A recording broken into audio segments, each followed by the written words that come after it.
लगातार crash course में आपका स्वागत है। मैं अरुण सर और आपके लिए टॉपिक लेकर आया हूं अभाज्य गुणनखंड। तो अभाज्य गुणनखंड कैसे करते हैं, पिछले वीडियो में उसको हमने बताया कि उसके मेन जो अभाज्य संख्या है उससे कैसे संख्याओं को हम पूर्ण रूप से विभाजित करेंगे। और आज मैं बताने वाला हूं उस पर क्वेश्चन कि उस क्वेश्चन को कैसे सॉल्व करेंगे। और बोर्ड पेपर में यानी मैट्रिक परीक्षा में अभाज्य गुणनखंड से रिलेटेड क्वेश्चन किस प्रकार आता है। तो आइए हम कुछ क्वेश्चन को देखते हैं। इसको अगर आप समझ लिए तो समझिए आपका अभाज्य गुणनखंड से कोई भी क्वेश्चन मैट्रिक परीक्षा में आता है तो वो आप 100% बना पाएंगे।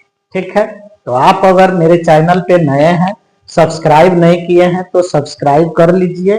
ठीक है, अपने दोस्तों को भी शेयर कीजिए ताकि वो भी इस वीडियो को देखे और उसका सब्जेक्ट मैथ जो है वो स्ट्रांग रहे और मैट्रिक परीक्षा में 100% वह पूरे क्वेश्चन को सॉल्व करके आए। ठीक है, तो आइए देखते हैं क्वेश्चन किस ढंग से पूछता है। एक तो आपको साधारण क्वेश्चन पहले हम लेते हैं। ठीक है, एक साधारण क्वेश्चन लेते हैं। जैसे आपको क्वेश्चन है कि 12 का अभाज्य गुणनखंड करें। क्या करें? 12 का अभाज्य गुणनखंड करें। पहले तरीका सीखिए। ठीक है, जो VVI होगा हम अपने बताएंगे। 12 का अभाज्य गुणनखंड करें। ठीक है, क्वेश्चन बहुत हल्का दिख रहा होगा क्योंकि ये आप 10th से पहले भी पढ़े होंगे, यानी नीचे के क्लास में पढ़े होंगे। 9, 8, 1, 2, 3, 4, 5, 6, 7, 8 ये सभी क्लास में आपको मिला होगा। देखिए 12 का अभाज्य गुणनखंड करना है तो 12 लिखेंगे और फिर क्या करेंगे, इस तरह का चिन्ह बना देंगे। ठीक है, 12 का आपको अभाज्य गुणनखंड करना है तो ऐसे लिख देंगे और उसके बाद क्या करेंगे। अब देखिए आपको जो वीडियो देखे होंगे अभाज्य गुणनखंड की संख्याओं से कैसे करते हैं, तो सबसे पहले आप इकाई के चिन्ह संख्या अंक को चिन्हित कर लेंगे। ठीक है, यहाँ पे 2 है, इसका मतलब क्या है, यह कितना से कटेगा, 2 से कटेगा। क्योंकि 2 से कटने का यानी पूर्ण विभाजित होने का नियम है कि इकाई के स्थान पर 0, 2, 4, 6, 8 होना चाहिए। ठीक है ना, तो यहाँ पे आपको 2 से करेंगे तो 2 छक कितना होता है, 12। फिर यहाँ आते हैं तो 2 के पहाड़ा में तो 6 है, 2 से 6 डिवाइड है तो 2 तिया 6। ठीक है ना, और फिर यहाँ पे क्या करेंगे, 3 एकम 3। अब आपको क्या लग रहा है, आपको हम इसमें बताना चाह रहे हैं, हल्का क्वेश्चन है, समझा रहे हैं, आपको कंसेप्ट क्लियर करा रहे हैं कि आपको क्या करना है। कोई भी अभाज्य गुणनखंड जब कीजिएगा तो अंत में आपको क्या आना चाहिए, 1 आना चाहिए। कोई भी पूर्ण रूप से आप उस डिवाइड कीजिएगा तो अंत में 1 आ जाए। अब इसको आप क्या करेंगे, जैसे यहाँ पे 12 लिखेंगे और 12 का इधर जो आपने भाग जिससे जिससे लगाया उसको आप गुना के रूप में लिखेंगे। जैसे यहाँ पे 2 गुना 2 और फिर क्या है, 3 है। 1 की यहाँ जरूरत नहीं है, 1 का भी जरूरत तो होती है। कब? जब आप HCF बनाते हैं तब उसमें जरूरी होता है, किसी किसी संख्या में जो अभाज्य संख्या दे देती है उसमें, लेकिन यहाँ 1 लिखने की कोई जरूरत नहीं है। तो 2 गुना 2 गुना 3। अब यहाँ क्या करना है, ध्यान दीजिएगा। यहाँ करना यह है कि अगर आप यहाँ पे 12 लिखे हुए हैं और 12 के बाद 2 को कितना बार गुना किए हैं, बोलिए आप। ठीक है, 2 को आप गुना किए हैं 2 बार। यानी कोई भी आधार जब बराबर हो और क्या होता है, गुना में हो तो पावर जुट जाता है। तो यहाँ पावर 1 है, यहाँ भी 1 है, तो 1 1 कितना हो जाएगा, 2। असाधारण भाषा में अगर सीखना हो तो 2 बार गुना है तो उसका घात 2 होगा, 3 बार गुना है तो उसका घात 3 होगा, 2 5 बार गुना किया तो 2 का घात 5 हो जाएगा। बोलिए होगा कि नहीं होगा? जरूर होगा। और गुना क्या आ जाएगा बाबू, यहाँ पे आ जाएगा 3। अब 3 का घात नहीं है, 3 एक बार है तो यहाँ आप 1 लिख सकते हैं। ठीक है ना, ये हुआ आपको अभाज्य गुणनखंड करने का तरीका। और इस क्वेश्चन का आंसर ये होगा। अब इसमें क्वेश्चन कैसे पूछेगा, किस ढंग से पूछेगा, तो जैसे मान लीजिए यहां 12 है तो 12 में 2 का गुणनखंड कितना बार है, ऐसे पूछेगा। 12 में 2 का गुणनखंड, सॉरी 2 का गुना का रूप है जो है वह कितनी बार है, ठीक है ना। 12 में 2 का गुणनखंड भी कर सकते हैं। 12 के गुणनखंड में 2 कितनी बार है, ठीक है ना। अब सही हुआ, नहीं अब सही हुआ कि 12 के अभाज्य गुणनखंड में 2 कितनी बार है, ये पूछता है। किसमें पूछता है, तो ऑब्जेक्टिव क्वेश्चन। कैसे पूछेगा, तो क्वेश्चन हम बदलते हैं। 36 में 36 के गुणनखंड में, 36 के अभाज्य गुणनखंड में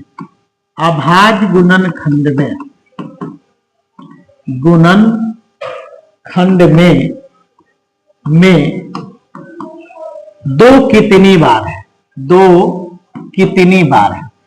कितनी बार है, 2 कितनी बार है, ठीक है। ये क्वेश्चन आपका है, ठीक है। 36 के अभाज्य गुणनखंड में 2 कितनी बार है, आपको 3 कितनी बार है। जिस टाइप का क्वेश्चन होगा उस टाइप से आपको उसमें पूछेगा। जैसे उसके गुणनखंड में 3 भी आ रहा है तो 3 पूछेगा, 2 आ रहा है तो 2 के बारे में पूछ सकता है, 5 आ रहा है तो 5, 7 आ रहा है तो 7 के बारे में। क्लियर है कि नहीं, ये आपको पूछेगा, ठीक है ना, ये पूछता है। कैसे सॉल्व करेंगे ध्यान देंगे, ठीक है। अगर आपको लग रहा हो कि सर का स्पीड कम है तब भी कमेंट कीजिए, स्पीड बढ़ाया जाएगा। और नहीं तो आपके मोबाइल फोन में ये दिया हुआ है फंक्शन, ठीक है ना, ये फीचर है कि आप थोड़ा सा उसका रफ्तार जो है वीडियो का बढ़ा सकते हैं। कब, जब आपको ज्यादा समझ में आ रहा है, जल्दी से देखना है तो भगा के उसको देख सकते हैं, ठीक है ना। जानते हैं फिर भी देखिए, कोई जरूरी नहीं है कि हम देखिए सारे स्टूडेंट एक तरह के नहीं होते हैं। कुछ स्टूडेंट हमारे ऐसे देख रहे होंगे जिनको थोड़ा सा इस धीमी गति से ही बताया जाए तो उनको समझ में आएगा। लेकिन अगर आपका नॉलेज एकदम बेटर है तो आप अपने मोबाइल फोन से स्पीड बढ़ा लीजिए और बढ़ाकर तब आप देख सकते हैं, ठीक है ना। तो आगे हम यहाँ पे बढ़ेंगे। 36 के अभाज्य गुणनखंड में 2 कितनी बार है, ठीक है ना। हो सकता है 2 संख्या में लिखा हो या शब्दों में भी लिख सकता है, ठीक है ना। तो सॉल्व लिखेंगे, कैसे सॉल्व करेंगे, तो 36 का तो पहले आपको अभाज्य गुणनखंड करना पड़ेगा, क्योंकि 36 का अभाज्य गुणनखंड अगर हम नहीं करते हैं तो हमें समझ में नहीं आएगा कि इसमें 2 कितनी बार है, ठीक है ना। तो आप गुणनखंड करेंगे तभी जाके होगा।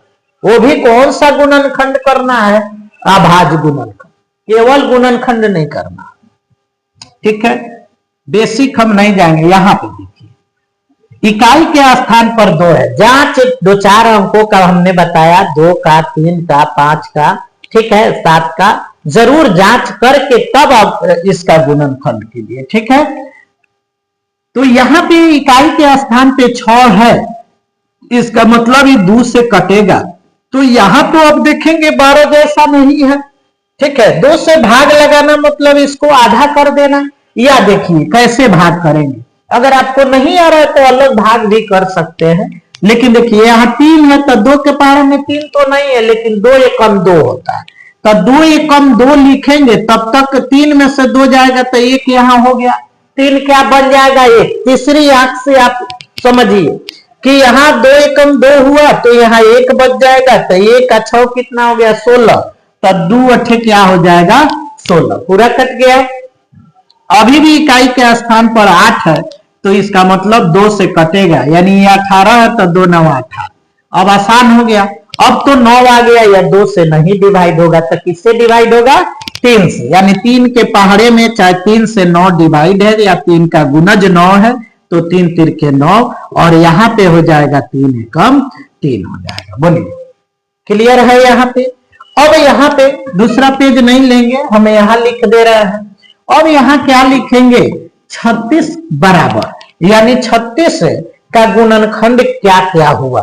तो देखिए यहाँ हमने 2 लिखा था, फिर 2 लिखा था, फिर 3, फिर 3। आपको ऐसे चिन्ह नहीं लगाना, हम समझा रहे हैं इसलिए चिन्ह लगा रहे हैं कि ये हमने डिवाइड किया, हमने लिखा, ठीक है। और इसको 36 को हमने क्या किया, गुणनखंड किया। तो हमने क्या क्या लिखा, ध्यान दीजिएगा, 2 लिखा, गुना फिर 2 लिखा, गुना 3 है और गुना 3। देखिए इतना ही है, ठीक है। अब इसको आपको पावर में बदलना है, यानी घात में बदलना है। जो जितना बार हो वह संख्या लिख के उसके घात के स्थान पर उतना बार लिखना होता है। कैसे, तो यहाँ पे आप क्या करेंगे, 2 कितनी बार है, बोलिए 2 कितनी बार है, 2 बार है, तो 2 का घात 2 हो गया। गुना 3 कितनी बार है, तो 3 भी 1 2 बार है, तो 2 का घात 3 का घात भी 2 हो गया। अब क्वेश्चन आपसे क्या पूछा है, 36 के अभाज्य गुणनखंड में 2 कितनी बार है। तो आप क्या लिखेंगे, चूंकि या लिख देंगे अतः 36 के अभाज्य गुणनखंड में, अभाज्य गुणनखंड में क्या है बाबू, गुणनखंड में 2 कितना बार है, 2 बार है। 2 कितना है, 2 बार है। 2 बार है, कितना है, 2 बार है। वही 3 बार रहता तो लिखते 2 3 बार है, यानी यहाँ 2 ऑलरेडी 2 ही बार आया, ठीक है ना। तो 2 3 बार है, 2 5 बार है, 7 बार है, 8 बार है। ये ऑब्जेक्टिव में पूछता है। आप क्वेश्चन बैंक या कोई भी पेपर, मॉडल पेपर बनाइए, बिहार टेक्स्ट बुक का हो या कोई भी किसी भी प्रकाशन का बनाइए, उसमें इस ढंग का क्वेश्चन जरूर देता है। तो बोलिए क्लियर हुआ कि नहीं हुआ ये क्वेश्चन। अगर क्लियर हो गया है, ठीक है, तो अच्छा सा कमेंट कर दीजिए कि हाँ हमें समझ में आ गया, ठीक है ना। बहुत ही एकदम क्लीन क्वेश्चन है, MVVI है ये आपके लिए, एकदम MVVI कहिए चाहे VVI, ठीक है, MVVI भी कह सकते हैं, ठीक है ना।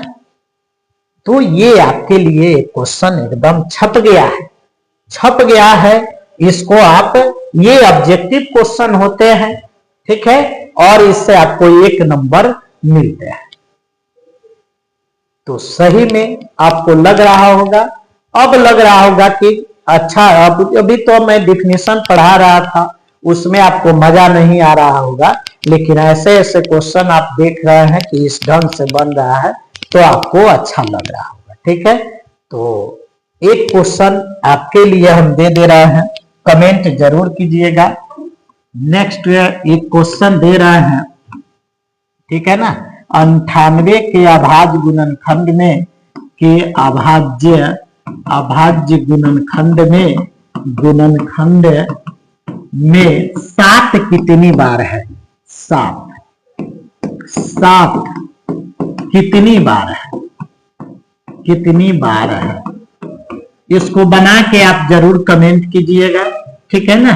हमने कहा 98 के अभाज्य गुणनखंड में 7 कितनी बार है, इसको बना के आप कमेंट कीजिएगा, तब लगेगा कि हाँ आप मेरे वीडियो को अच्छे ढंग से देखते हैं और अच्छे तरीके से समझते हैं, ठीक है ना। तो ये रहा आपके लिए एकदम आसान सा क्वेश्चन है, ठीक है। थोड़ा सा ध्यान दीजिएगा तो मैट्रिक में अच्छा खासा नंबर, वो भी मैथ सब्जेक्ट में एकदम आ जाएगा, ये गारंटेड है, ठीक है। तो मिलते हैं फिर नेक्स्ट वीडियो में, इसका जवाब जरूर दीजिएगा, ठीक है। तो मिलते हैं नेक्स्ट वीडियो में। Okay, bye bye, thank you.